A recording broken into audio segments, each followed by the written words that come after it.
नमस्कार। स्वागत है आप सभी का मेरे YouTube चैनल साहित्य की सतरंगी दुनिया में। और आज मैं जो कहानी आपके लिए लेकर के आई हूँ, यह हिंदी में लिखी गई पहली कहानी है, जिसका शीर्षक है इंदुमती और इसके लेखक हैं किशोरी लाल गोस्वामी। यह एक प्रेम कहानी है, तो चलिए इस कहानी को विस्तार से सुनते हैं। और हाँ, इस कहानी को शुरू करने से पहले मेरा आपसे एक निवेदन है कि अगर आप मेरे चैनल पर नए हैं और आप हिंदी की कहानियाँ सुनना पसंद करते हैं, हिंदी साहित्य से आपको प्रेम है, तो ऐसी ढेरों कहानियाँ सुनने के लिए मेरे चैनल से जुड़िए, मेरी कहानियों को लाइक कीजिए और मेरे चैनल को सब्सक्राइब कीजिए। तो चलिए इस कहानी को सुनते हैं। इंदुमती अपने बूढ़े पिता के साथ विंध्याचल के घने जंगल में रहती थी। जब से उसके पिता वहाँ पर कुटी बनाकर रहने लगे, तब से वह बराबर उन्हीं के साथ रही। न जंगल के बाहर निकली, न किसी दूसरे का मुंह देख सकी। उसकी अवस्था 4-5 वर्ष की थी जबकि उसकी माता का परलोकवास हुआ, और जब उसके पिता उसे लेकर वनवासी हुए। जब से वह समझने योग्य हुई, तब से नाना प्रकार के बनैले पशु पक्षियों, वृक्षावलियों और गंगा की धारा के अतिरिक्त यह नहीं जानती थी कि संसार व संसारी सुख क्या है और उसमें कैसे कैसे विचित्र पदार्थ भरे पड़े हैं। फूलों को बीन बीन कर माला बनाना, हरिणों के संग कलोल करना, दिन भर वन वन घूमना और पक्षियों का गाना सुनना, बस यही उसका काम था। वह यह भी नहीं जानती थी कि मेरे बूढ़े पिता के अतिरिक्त और भी कोई मनुष्य संसार में है। एक दिन वह नदी में अपनी परछाई देखकर बड़ी मोहित हुई, पर जब उसने जाना कि यह परछाई मेरी है, तब बहुत लज्जित हुई।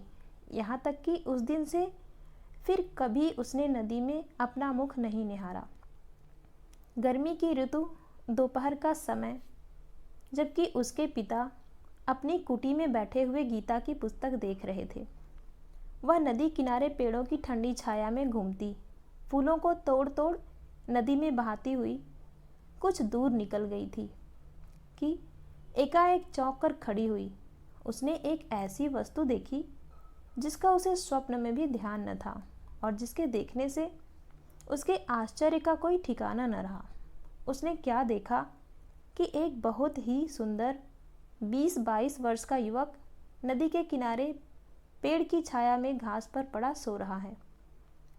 इंदुमती ने आज तक बूढ़े पिता को छोड़ किसी दूसरे मनुष्य की सूरत तक नहीं देखी थी। वह अभी तक यही सोचे हुई थी कि यदि संसार में और भी मनुष्य होंगे तो वे भी मेरे पिता की भांति ही होंगे और उनकी भी दाढ़ी मूछें पकी हुई होंगी। उसने जब अच्छी तरह आंखें फाड़ फाड़ कर उस परम सुंदर युवक को देखा, तो अपने मन में निश्चय किया कि मनुष्य तो ऐसा होता नहीं, हो न हो या कोई देवता होंगे, क्योंकि मेरे पिता जब देवताओं की कहानी सुनाते हैं तो उनके ऐसे ही रूप रंग बतलाते हैं। यह सोचकर वह मन में कुछ डरी और कुछ दूर पेड़ की ओट में खड़ी हो टकटकी बांध उस युवक को देखने लगी। मारे डर के युवक के पास तक न गई और उसकी सुंदरता से मोहित हो कुटी की ओर भी अपना पैर न बढ़ा सकी। यूं ही घंटों बीत गए, पर इंदुमती को न जान पड़ा कि मैं कितनी देर से खड़ी खड़ी इसे निहार रही हूँ। बहुत देर पीछे वह अपना जी कड़ा करके वृक्ष की ओर से निकल युवक के आगे बढ़ी कि एकाएक युवक की नींद खुल गई और उसने अपने सामने एक परम सुंदरी देवी मूर्ति को देखा, जिसके देखने से उसके आश्चर्य की सीमा न रही। मन ही मन सोचने लगा, इस भयानक घनघोर जंगल में ऐसी मनमोहिनी परम सुंदर स्त्री कहाँ से आई? ऐसा रंग रूप तो बड़े बड़े राजाओं के रनिवास में भी दुर्लभ है, सो इस वन में कहाँ से आया?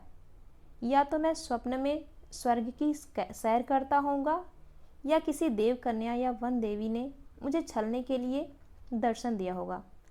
यही सब सोच विचार करता हुआ वह भी पड़ा पड़ा इंदुमती की ओर निहारने लगा। दोनों की रह रहकर आंखें चार हो जाती, जिससे अचरज के अतिरिक्त और कोई भाव नहीं झलकता था।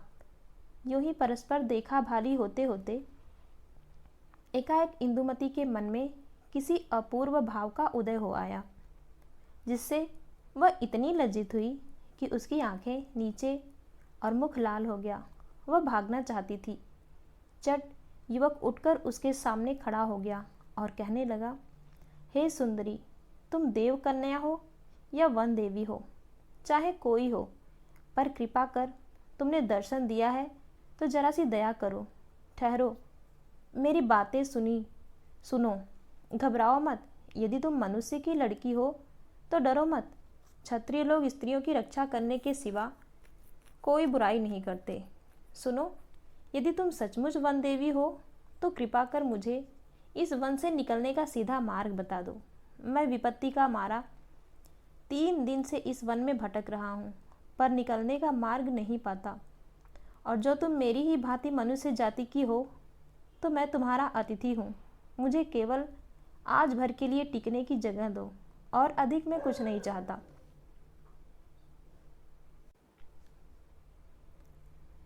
युवक की बात सुन इंदुमती ने मन में सोचा कि तो क्या ये देवता नहीं, हम लोगों की ही भांति मनुष्य है। हो सकता है, क्योंकि जो ये देवता होते तो ऐसी मीठी मीठी बातें बनाकर अतिथि क्यों बनते। देवताओं को कमी किस बात की है, और वे क्या नहीं जानते जो हमसे वन का मार्ग पूछते। तो यह मनुष्य ही होंगे। पर क्या मनुष्य इतने सुंदर होते हैं और ऐसी मीठी बातें करते हैं? आहा, एक दिन मैं जल में अपनी सुंदरता देखकर ऐसी मोहित हुई थी, किंतु इनकी सुंदरता के आगे तो मेरा रंग रूप निराप पानी है। इस तरह सोचते विचारते उसने अपना सिर ऊंचा किया और देखा कि युवक अपनी बात का उत्तर पाने के लिए सामने एकटक लगा खड़ा है। यह देख वह बहुत ही अधीनताई और मधुर स्वर से बोली कि मैं अपने बूढ़े पिता के साथ इस घने जंगल के भीतर एक छोटी सी कुटी में, जो कि एक सुहावनी पहाड़ी की चोटी पर बनी हुई है, रहती हूँ।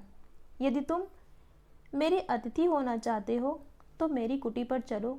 जो कुछ मुझसे होगा, कंदमूल, फल फूल और जल से तुम्हारी सेवा करूँगी। मेरे पिता भी तुम्हें देखकर बहुत प्रसन्न होंगे। इतना कहकर वह युवक को अपने साथ ले पहाड़ी पगडंडी से होती हुई अपनी कुटी की ओर बढ़ी। उसने जो युवक से कहा था कि मेरे पिता भी तुम्हें देखकर बहुत प्रसन्न होंगे, सो केवल अपने स्वभाव के अनुसार ही कहा था, क्योंकि वह यही जानती थी कि ऐसी सुंदर मूर्ति को देख मेरे पिता भी मेरी भांति आनंदित होंगे। परंतु कुटी के पास पहुंचते ही उसका सब सोचा विचारा हवा हो गया। उसके सुख का सपना जाता रहा, और वह जिस बात को ध्यान में भी नहीं ला सकती थी वही आगे आई। अर्थात वह बुढ़ा अपनी लड़की को पराये पुरुष के साथ आती हुई देखकर मारे क्रोध के आग हो गया, और अपनी कुटी से निकल युवक के आगे खड़ा हो यूँ कहने लगा, अरे दुष्ट, तू कौन है? क्या तुझे अपने प्राणों का मोह नहीं है, जो तू बेधड़क मेरी कन्या से बोला और मेरी कुटी पर चला आया? तू जानता नहीं कि जो मनुष्य मेरी आज्ञा के बिना इस वन में पैर रखता है, उसका सिर काटा जाता है। अच्छा ठहर, अब तुझे भी प्राण दंड दिया जाएगा। इतना कहकर वह क्रोध से युवक की ओर घूरने लगा। बेचारी इंदुमती की विचित्र दशा थी। उसने आज तक अपने पिता की ऐसी भयानक मूर्ति नहीं देखी थी। वह अपने पिता का ऐसा अनूठा क्रोध देख पहले तो डरी, फिर अपने ही लिए युवा बटोही बेचारे का प्राण जाते देख जी कड़ा कर बुढ़े के पैरों पर गिर पड़ी और रो रो गिड़गिड़ा गिड़गिड़ा कर युवक के प्राण की भिक्षा मांगने लगी, और अपने पिता को अच्छी तरह समझा दिया कि इसमें युवक का कोई दोष नहीं है। उसे मैं ही कुटी पर ले आई हूँ। यदि इसमें कोई अपराध हुआ तो उसका दंड मुझे मिलना चाहिए।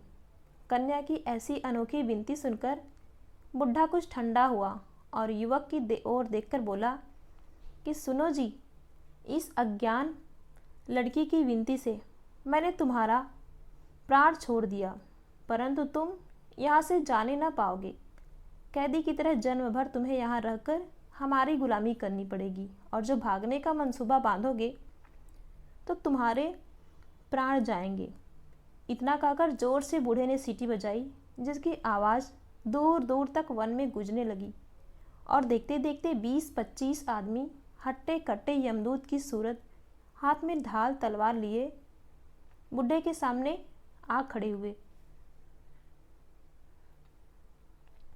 उन्हें देखकर उसने कहा, सुनो वीरों, इस युवक को आज से मैंने अपना बंधुआ बनाया है। तुम लोग इस पर ताक लगाए रखना, जिससे यह भागने न पावे, और इसकी तलवार ले लो। बस जाओ। इतना सुनते ही वे सब के सब युवक से तलवार छीन सिर झुकाकर चले गए। पर इस नए तमाशे को देख इंदुमती के होश हवास उड़ गए। जब से उसने होश संभाला तब से आज तक बुढ़े को छोड़ किसी दूसरे मनुष्य की सूरत तक नहीं देखी थी। पर आज एकाएक इतने आदमियों को अपने पिता के पास देख वह बहुत ही सकपकाई, पर डर के मारे कुछ बोली नहीं। बुढ़े ने युवक की ओर आंख उठाकर कहा, देखो, अब तुम मेरे बंधुए हुए। अब से जो मैं कहूँगा तुम्हें करना पड़ेगा। उनमें पहला काम तुम्हें यह दिया जाता है कि तुम इस सूखे पेड़ को काट काट कर लकड़ी को कुटी के भीतर रखो। ध्यान रखो, यदि जरा भी मेरी आज्ञा टाली तो समझ लेना कि तुम्हारे धड़ पर विधाता ने सिर बनाया ही नहीं। और इंदुमती, तू भी कान खोल कर सुन ले। इस युवक के साथ एक यदि किसी तरह की भी बातचीत करेगी तो तेरी भी वही दशा होगी। इतना कहकर बुढ़ा कुटी के भीतर चला गया और फिर उसी गीता की पुस्तक को ले पढ़ने लगा। बुढ़े का विचित्र रंग ढंग देखकर युवक के हृदय में कैसे कैसे भावों की तरंगें उठी होंगी, इसे हम लिखने में असमर्थ हैं। पर हाँ, इतना तो उसने अवश्य निश्चय किया होगा कि यदि सचमुच यह सुंदरी इस बुढ़े की लड़की हो तो विधाता ने पत्थर से नवनीत पैदा किया है। निदान बेचारा युवक अपने भाग्य पर भरोसा रखकर कुल्हाड़ा हाथ में ले पेड़ काटने लगा, और इंदुमती पास ही खड़ी टकटकी लगाए उसे देखने लगी। 2-4 बार टांगा चलाने से युवक के अंग अंग से पसीने की बूंदें टपकने लगी, और वह इतने जोर से सांस लेने लगा जिससे जान पड़ता था कि यदि यूं ही घंटे 2 घंटे यह टांगा चलावेगा तो अपनी जान से हाथ धो बैठेगा। उसकी ऐसी दशा देखकर इंदुमती ने उसके लिए फल और जल ला आंखों में आंसू भरकर कहा, सुनो जी, ठहर जाओ। देखो, यह फल और जल मैं लाई हूँ, इसे खा लो, जरा ठंडे हो लो, फिर काटना। छोड़ो, मान जाओ। युवक ने उसकी प्रेम भरी बातों को सुनकर कहा, सुंदरी, मैं सच कहता हूँ कि तुम्हारा मुंह देखने से मुझे इस परिश्रम का कष्ट जरा भी नहीं व्यापता। यदि तुम यूं ही मेरे सामने खड़ी रही तो मैं बिना अन्न जल किए सारे संसार के पेड़ काट कर रख दूं। और सुनो, अपने पिता की बातें याद करो। क्यों नाहक में मेरे लिए अपने प्राण संकट में डालती हो? यदि वे सुन लेंगे तो क्या होगा? और मैं जो सुस्ताने लगूंगा तो लकड़ी कौन काटेगा? जब वे देखेंगे कि पेड़ नहीं कटा तो कैसे उपद्रव करेंगे। इसलिए हे सुशीले, मुझे मेरे भाग्य पर छोड़ दो। युवक की ऐसी करुणा भरी बातें सुनकर इंदुमती की आंखों से आंसू बहने लगे। उसने बरजोरी युवक के हाथ से कुठार ले लिया और कहा, भाई, चाहे कुछ भी हो, पर जरा तो ठहर जाओ। मेरे कहने से मेरे लाए हुए फल खाकर जरा दम ले लो, तब तक तुम्हारे बदले मैं लकड़ी काटती हूँ। युवक ने बहुत समझाया, पर वह न मानी और अपने सुकुमार हाथों से कुठार उठाकर पेड़ काटने लगी। युवक ने जल्दी जल्दी उसके बहुत कहने से कई एक फल खाकर 2 घूंट जल पिया। इतने ही में हाथ में नंगी तलवार लिए बुढ़ा कुटी से निकलकर युवक से बोला, क्यों रे नीच, तेरी इतनी बड़ी सामर्थ्य कि आप तो बैठा बैठा सुस्ता रहा है और मेरी लड़की से पेड़ कटवाता है। रह, अभी तेरा सिर काटता हूँ। फिर इंदुमती की ओर घूमकर बोला, क्यों रे ढीठ, तैने मेरे मना करने पर भी इस दुष्ट से बातचीत की? रह जा, तेरा भी वध करता हूँ। बुढ़े की बातें सुन युवक उसके पैरों पर गिर पड़ा और कहने लगा, महाशय, इस बिचारी का कोई अपराध नहीं है, इसे छोड़ दीजिए, जो कुछ दंड देना है वह मुझे दीजिए।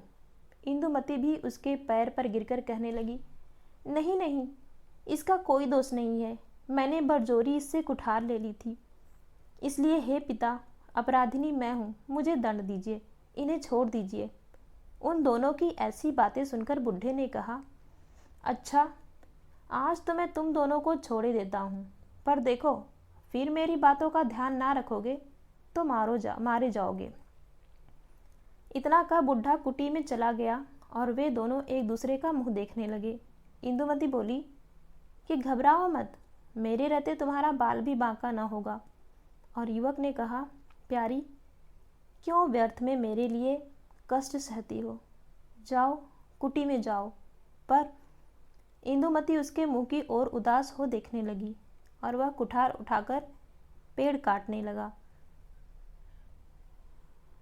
इतने ही में फिर बाहर आकर बुढ़ा बोला, ओ छोकरे, संध्या भई, अब रहने दे, पर देख, कल दिन भर में जो सारा पेड़ न काट डाला तो देखियो मैं क्या करता हूँ। और सुनती है इंदुमती, इसे कुटी में ले जाकर सड़े गले फल खाने को और गंदला पानी पीने को दे, परंतु सावधान, मुख से एक अक्षर भी न निकलने पावे। और सुन बे लड़के, खबरदार जो इससे कुछ भी बातचीत की तो जीता न छोड़ूंगा। यह कहकर बुढ़ा पहाड़ी पगडंडी से गंगा तट की ओर उतरने लगा और उसके जाने पर इंदुमती मुस्कुराकर युवा का हाथ थामे हुई कुटी के भीतर गई और वहां जाकर उसने पिता की आज्ञा को मेटकर सड़े गले फल और गंदले पानी के बदले अच्छे अच्छे मीठे फल और सुंदर साफ पानी युवक को दिया। और युवक के बहुत आग्रह करने पर दोनों ने साथ फलाहार किया। फिर दोनों बुढ़े के आने में देर समझ बाहर चांदनी में एक साथ ही चट्टान पर बैठकर बातें करने लगे। आधी रात जा चुकी थी। वन में चारों ओर भयानक बनेले जंतुओं के गरजने की ध्वनि फैल रही थी।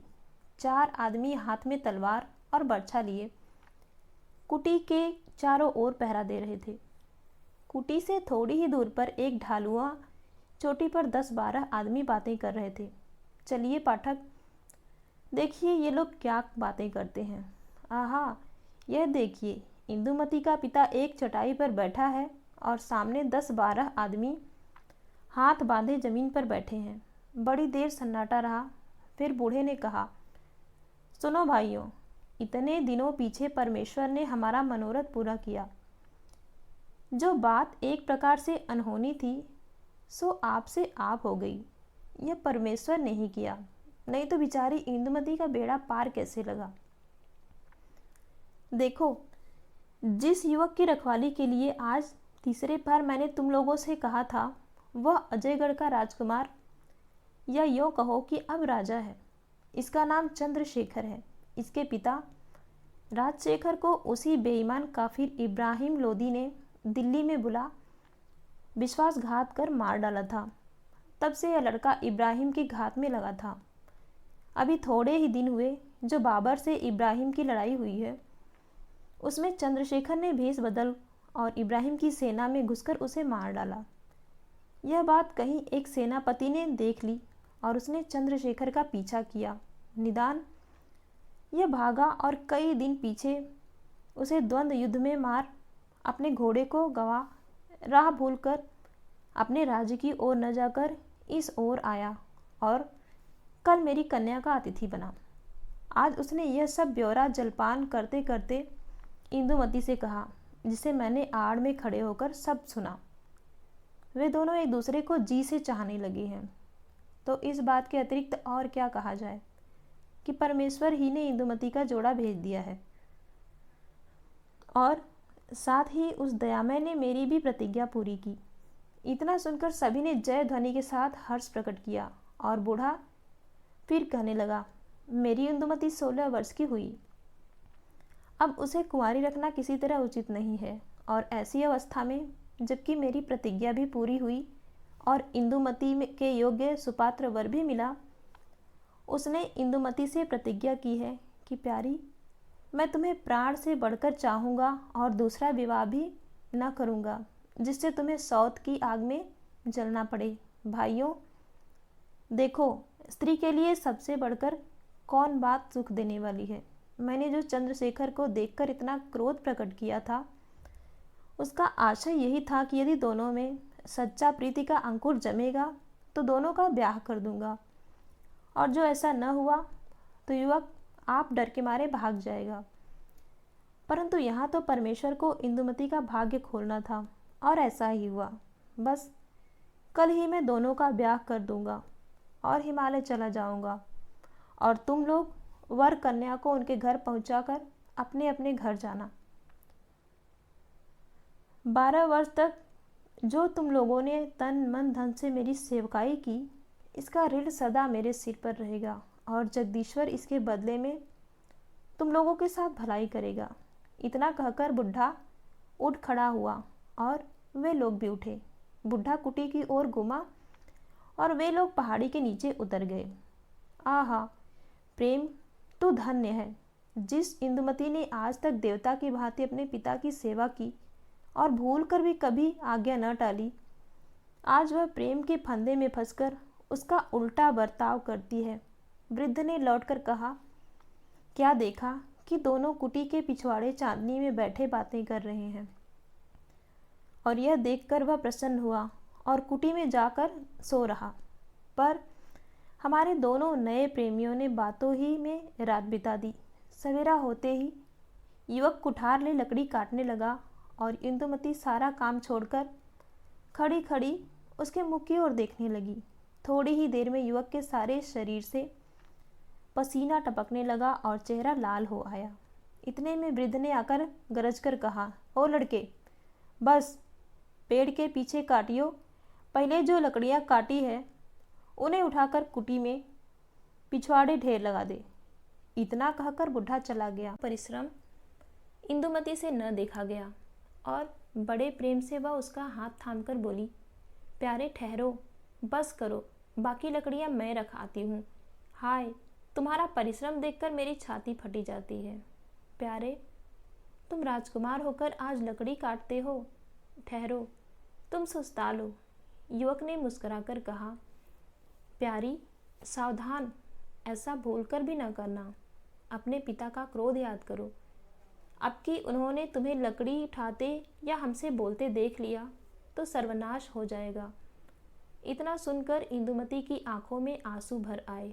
वह बोली, प्यारे, मेरे पिता का तो बहुत अच्छा स्वभाव था, सो तुम्हें देखते ही एकदम से ऐसा बदल क्यों गया? वह तो ऐसे नहीं थे, अब उन्हें क्या हो गया? आज तक मैंने उन्हें कभी क्रोध करते नहीं देखा था। खैर, जो हो, पर तुम ठहरो, दम ले लो, तब तक मैं इन लकड़ियों को फेंक देती हूँ। युवक ने कहा, प्यारी, क्या राक्षस हूँ कि अपनी आंखों के सामने तुम्हें लकड़ी ढोने दूंगा? हटो, ऐसा नहीं होगा। सच जानो, तुम्हें देखने से मुझे भी कष्ट नहीं जान पड़ता। इंदुमती ने उदास होकर कहा, हाय प्यारे, तुम्हारे दुख देखकर मेरे हृदय में ऐसी वेदना होती है कि क्या कहूँ। जो तुम इसे जानते तो ऐसा न कहते। पीछे लता मंडप में खड़े खड़े वृद्ध ने दोनों की बातें सुनकर बड़ा सुख माना, पर अंतिम परीक्षा करने के अभिप्राय में नंगी तलवार ले सामने आ गरज कर कहा, इंदुमती, कल से आज तक मैंने तेरी सारी बातों का उलट बर्ताव किया। फल और जल की बात याद कर, और तू फिर इससे बात करती है। देख, अब तेरा सिर काटता हूँ। कहकर ज्यों ही वह इंदुमती की ओर बढ़ा कि चट युवक उसके पांव पकड़कर कहने लगा, आप अपने क्रोध को दूर करने के लिए मुझे मारिए, सब दोष मेरा है, मैं दंड के योग्य हूँ। यह सब तरह निरपराधिनी है। मेरा सिर आपके पैरों पर है, काट लीजिए, पर मेरे सामने एक निरपराध लड़की के प्राण न लीजिए। वृद्ध ज्यों ही अपनी तलवार युवक की गर्दन पर रखना चाहता था कि इंदुमती पागल की तरह उसके चरणों पर गिर बिलक बिलक कर रोने लगी और कहने लगी, पिताजी, मानना ही है तो पहले मेरा सिर काट लो, तो फिर पीछे जो जी में आवे सो करना। इतना सुन बुढ़े ने तलवार दूर फेंक दी और दोनों को उठा गले लगाकर कहा, बेटी इंदुमती, धीरज धर और प्रिय वत्स चंद्रशेखर, खेद दूर करो। मैंने केवल तुम दोनों के प्रेम की परीक्षा लेने के लिए सब प्रकार का क्रोध भाव दिखलाया था। यदि तुम दोनों का सच्चा प्रेम न होता तो क्यों एक दूसरे के लिए जान पर खेलकर क्षमा चाहते। और सुनो, मैंने छिपकर तुम्हारी सब बातें सुनी हैं। तुमसे बढ़कर संसार में दूसरा कौन राजकुमार है जो इंदुमती के वर बनने योग्य होगा। सुनो, देवगढ़ मेरे पुरखों की राजधानी थी। जबकि इंदुमती 4 वर्ष की थी, पापी इब्राहिम ने मेरे नगर को घेर यह कहलाया कि या तो अपनी स्त्री को भेज दो या जंग करो। यह सुनकर मेरी आंखों में खून उतर आया और उसके दूत को मैंने निकलवा दिया। फिर क्या पूछना था। सारा नगर यवन हत्यारों के हाथ से शमशान हो गया। मेरी स्त्री ने आत्महत्या की और मैं उस यवन कुल कलंक से बदला लेने की इच्छा से 4 वर्ष की अबोध लड़की को ले इस जंगल में आकर रहने लगा। मेरे कृतज्ञ सरदारों में से 50 आदमियों ने सर्वस्व त्याग कर मेरा साथ दिया और आज तक मेरे साथ हैं। उन्हीं लोगों में से कई आदमियों को तुमने कल देखा था। बेटा चंद्रशेखर, 12 वर्ष हो गए, पर ऐसी सावधानी से मैंने इस लड़की का लालन पालन किया और इसे पढ़ाया लिखाया कि जिसका सुख तुम्हें अपने आगे चलकर इसकी सुशीलता से जान पड़ेगा। और देखो, मैंने इसे ऐसे पहरे में रखा कि कल के सिवा और कभी इसने मुझे छोड़कर किसी दूसरे मनुष्य की सूरत न देखी। मैंने राजस्थान के सब राजाओं से सहायता मांगी और यह कहलवाया कि जो कोई दुष्ट इब्राहिम का सिर काट लावेगा उसे अपनी लड़की ब्याह दूंगा। पर हाँ, किसी ने मेरी बात न सुनी और सभी मुझे पागल समझकर हंसने लगे। अंत में मैंने दुखी होकर प्रतिज्ञा की कि जो कोई इब्राहिम को मारेगा उसी से इंदुमती ब्याही जाएगी, नहीं तो यह जन्म भर कुंवारी ही रहेगी। सो परमेश्वर ने तुम्हारे हृदय में बैठकर मेरी प्रतिज्ञा पूरी की। अब इंदुमती तुम्हारी हुई और आज मैं बड़े भारी बोझ को उतारकर आजन्म के लिए हल्का हो गया। इतना कह बुढ़े ने सीटी बजाई और देखते देखते 50 जवान हथियारों से सजे घोड़ों पर सवार आ खड़े हुए। उनके साथ एक सजा हुआ घोड़ा चंद्रशेखर के लिए और एक सुंदर पालकी इंदुमती के लिए थी। इसी समय बुढ़े ने दोनों का विवाह कर उन वीरों के साथ विदा किया और आप हिमालय की ओर चला गया। आहा, जो इंदुमती इतने दिनों तक वन विहंगिनी थी, वह आज घर के पिंजरे में बंद होने चली। परमेश्वर की महिमा का कौन पार कर सकता है।